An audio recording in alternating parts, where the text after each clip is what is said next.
আচ্ছা, ভাবছেন রাত্রেবেলায় কি বানানো যায়, রুটি তরকারি বানাতে ইচ্ছা করছে না, এটা বানিয়ে নিন। আমি বলছি দারুণ লাগে খেতে, আর এত তাড়াতাড়ি হয়ে যায়, কোনো ঝামেলা ছাড়াই হয়ে যায়। বাড়িতে ডিম থাকলেই হবে, আর কিচ্ছু লাগবে না। প্রথমে আমি একটু চাল নিয়ে নিচ্ছি, চালটাকে ভালো করে ধুয়ে ভিজিয়ে দেবো, তারপরে অন্য কাজটা করব। কড়াইয়ের মধ্যে একটু সর্ষের তেল নিয়েছি, আর আগে থেকে আমি 3টে ডিম সেদ্ধ করে নিয়েছিলাম। যে যটা ইচ্ছা ডিম দিতে পারেন, ডিমগুলো একটু মাঝে মাঝে কেটে নিয়েছি। তারপরে ডিমটার মধ্যে একটুখানি হলুদ আর সামান্য নুন আর একটু লঙ্কা গুঁড়ো দিয়ে ভালো করে ভেজে নেবো, একটু লালচে করে ভেজে তুলে রাখছি। এবার ওই কড়াইয়ের মধ্যেই, মানে তেলটা বাকি ছিল তার মধ্যে একটা বড় সাইজের পেঁয়াজ কুচি করে নিয়েছিলাম, সেটা দিয়েছি। একটু পেঁয়াজটা ভাজা ভাজা করে নিয়ে একটুখানি আদা আর একটু রসুন বাটা দিয়ে দিলাম। আদা রসুনটাকে একটু কষিয়ে নেব।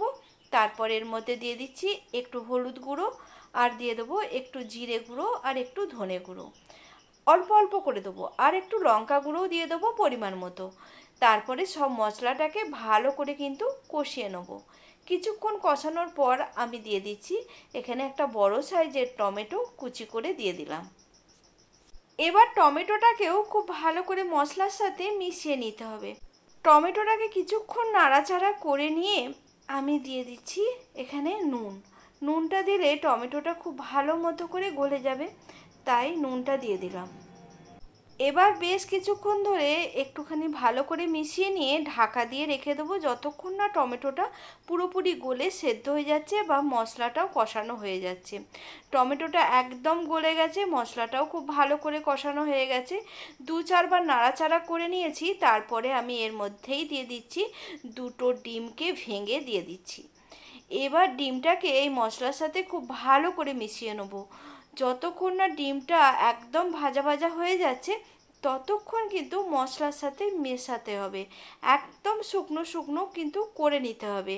এই সময়টা একটু ভালো করে এটাকে রান্না করতে হবে। একদম ঝুরঝুরে মতো হয়ে গেছে।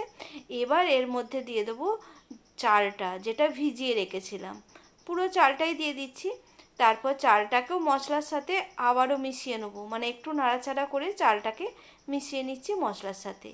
এবার এখানে পরিমাণ মতো জল দিতে হবে, মানে যা চাল নিয়েছি তার ডবল জল দিতে হবে, ডবলের একটু কম দিলেও হবে।